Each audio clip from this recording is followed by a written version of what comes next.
C'est au cloître Saint-Égonec que fut versée la dernière prime de chasse au loup en 1884 à un dénommé Madec. Quoi de plus naturel alors que de créer dans ce tout petit village un musée du loup, même si au départ les habitants étaient partagés.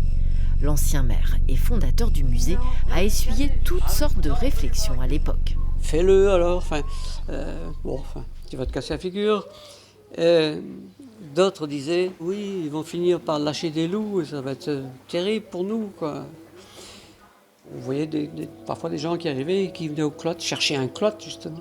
Mais de cloître, il n'y en avait point. Mais les gens disent, mais on a un musée du loup. Après 35 ans de collecte d'objets, de recherche iconographique et d'agrandissement successif des locaux, le musée accueille environ 10 000 visiteurs chaque année. Moi, je compte en Bretagne, du côté de la région de Brocéliande. On a des comptes de meneurs de loups là-bas. Pas autant, parce qu'il n'y a pas une aussi grande empreinte qu'ici dans les Monts d'Arrée. Mais c'est vrai que de voir l'ensemble, ça donne des idées, ça donne envie de creuser sur le sujet, parce que l'empreinte dans l'imaginaire, elle est toujours présente. Moi, je suis professeure de lettres modernes dans le secondaire. Et il y a beaucoup de chapitres, notamment sur l'univers du conte et sur le fantastique. Tout le travail de l'imaginaire collectif autour de la figure du loup est vraiment exploité ici. Et donc, on peut apprendre tout un tas de choses autour de cette figure-là.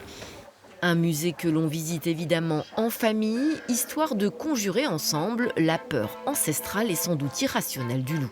Pour eux, le loup existe toujours, on peut peut-être en écouter la nuit. Donc pour eux, c'est vraiment quelque chose d'intéressant. Il y en aurait dans les bois. Est-ce que tu irais te promener dans les bois ? Sûrement, mais je ferai attention. Des enfants prudents mais téméraires, prêts à cohabiter avec les loups. Et alors que l'on annonce son retour en Bretagne, certains se préparent à la rencontre.